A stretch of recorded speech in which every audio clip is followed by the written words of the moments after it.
Today we are going to learn the very important concept about sets, that is the graphical representation of sets and its operations, which is very familiarized as Venn diagrams. What is set? Set is a collection of well-defined objects. Set can be represented in two ways. Already you learned. One is a roster form, other one is a set builder form. We can represent the set of elements in these two forms.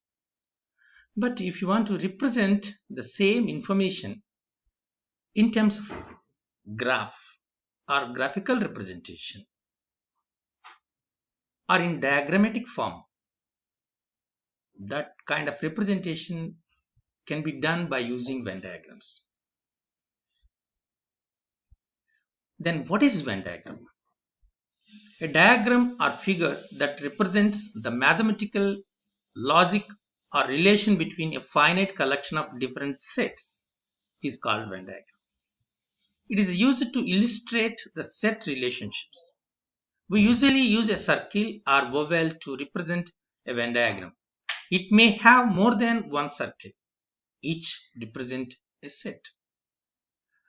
So Venn diagram is a diagram which represents the relation between sets and its operations.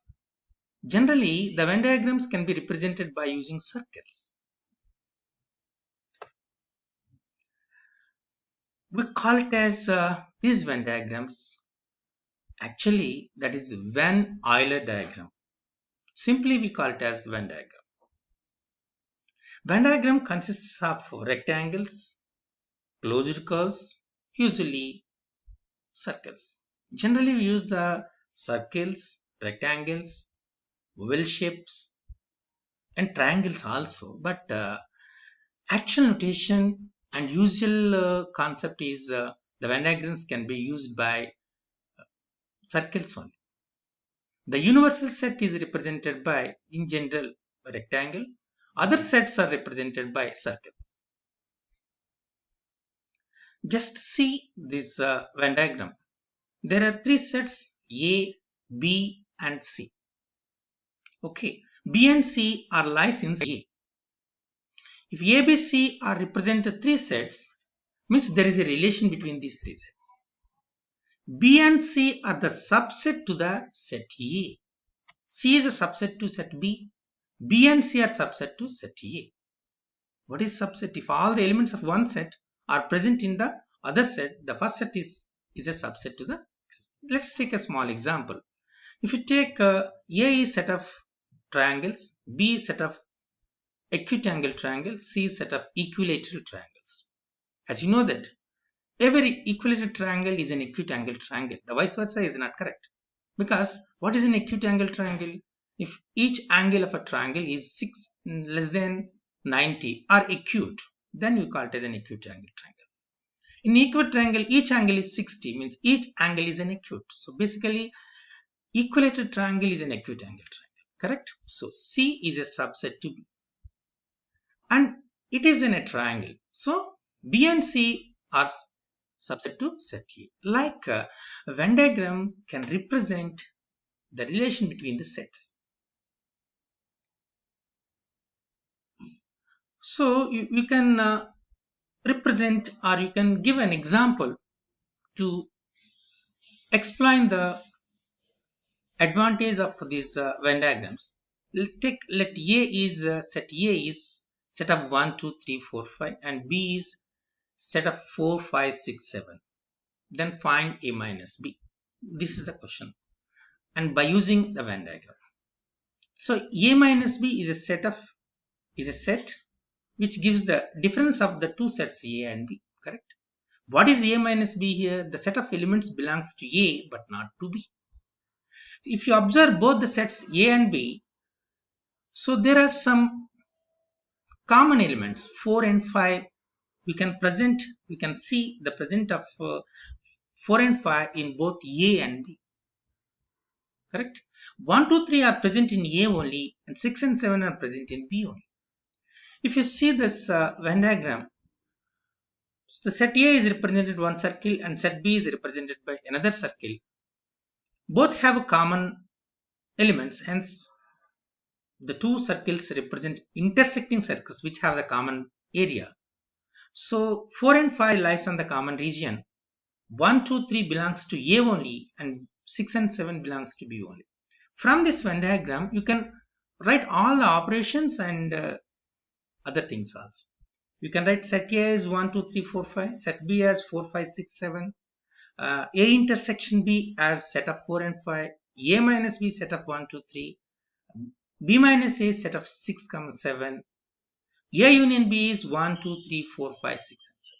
See, from this Venn diagram, you can write all the relations of A and B. Clear? Okay. Just now I said that the advantage of Venn diagrams. We will take one more example to get more clarity about the Venn diagrams. Take two sets M and N. The set M represents set of natural numbers between 10 and 40, each divisible by 3. Take N is another set of natural numbers up to 40, each divisible by 4. Draw the Venn diagram showing the relationship between these two. Now just observe it here. The Venn diagram represents the relation between these two sets M and N. So both have common elements 12, 24 and 36. 12, 24, 36 are both divisible by 3 and divisible by 4. 15, 18, 21, 27, 30, 33, 39 are divisible by only 3. 4, 8, 16, 20, 28, 32, 40 is divisible by 4 only. Hence, we can represent the relation between M and N by using this, correct? So, M minus N is set of 15, 18, 21, 27, 30, 33, 39. N minus M is set of 4, 8, 16, 20, 28, 32 and 40. M intersection N is 12, 24, 36. And M union N is all the elements. Like you can represent the relation between these two. Now, observe one more Venn diagram. The two sets, for example, these two sets represent the elements like set of 1, 2, 3, set of 8, 5, 9. Set A is set of 1, 2, 3, B is set of 8, 5, 9. So if you observe this, are you find any kind of common elements between these two sets? There is no common elements. For that reason, these two represented by two circles which are non-overlapping circles, non-intersecting circles. Clear? So later you can understand these two are disjoint sets. What is a disjoint sets? So the sets which have no common elements, we call it as disjoint sets, correct? Okay. Now we will just recapitulate the advantages and uses of Venn diagram just now what we discussed. The advantage of Venn diagram is it is used for both comparison and classification. It groups the information into different parts. It also highlights the similarities and differences. Clear? In the previous one, see, we can see the relation between A and B. Both are disjoint sets. Okay, in the previous example, we observed different parts of the sets also. First one is say M minus N. This is the M minus N. As you know, this is the M minus N area. And this is N minus M area. And this one will be M union N area. Like we can say the various parts of the Venn diagram also. What is each part represented by what? That's a very okay. Now, how to draw the Venn diagram? This is the most important. First, very important. And you have to write the union symbol either left or right top of the corner of rectangle. And generally, for representation of universal set, we will use a rectangle, and other sets we will use as circles. If the elements are the elements of, of course numbers are the elements are in the set, then we can see inside the circles. If they are not belongs to that set, outside the circle. Just we will see an example by how we are going to explain this all these things. Okay, see this. This is the Venn diagram. Here T and G are two sets. Draw a set, two sets which are intersecting because they both have a common elements, two intersecting circles. And the whole will be draw a universal set. And here 60, 80, 40. So concern to the sets. So they lies inside, and 20 is lies outside. In this manner, we can draw the Venn diagram. I will explain this concept by giving an example also. Okay. So the Venn diagrams, this is a very useful thing to not only to represent the relations between the sets, but you can define various operations also. There are different kinds of Venn diagrams. I will list out this. One is two diagrams, two set Euler diagrams, three set diagrams, three set Euler diagrams, four set diagrams. In our syllabus, we have two set diagrams, so we have to discuss those things now. Two set diagrams. When two sets overlap each other is called two set diagrams. Here, just observe it here. One set is set A is set of A, I, O, U, means set of vowels in the alphabet. And another one is set of A, B, C, D, E, F, G. So in both the sets, A.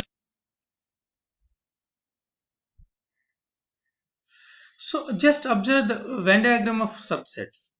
So if a set A is set of all triangles, B is set of equivalent triangle. Just now I'll observe one example, word problem it is. In an office, 200 employees are randomly selected for a survey. Out of what is the number of employees like only tea? Number of employees likes only green tea. What the number of employees like neither tea nor green tea? What the number of employees? Draw the Venn diagram first. Clear?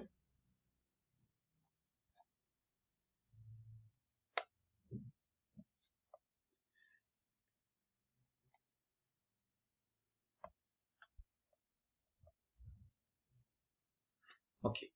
So now we will see the solution here. We can represent the given information by the following Venn diagram, where T denotes the tea and G denotes the green tea. So the number of who likes only tea is 60, as you know it. Number of employees who likes only green tea is 40. The number of employees who likes neither tea nor green tea is 20.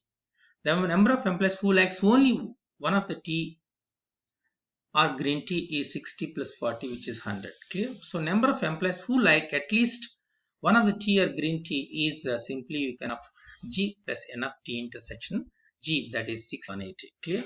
So this one we can represent. So 60 who likes tea, who likes green tea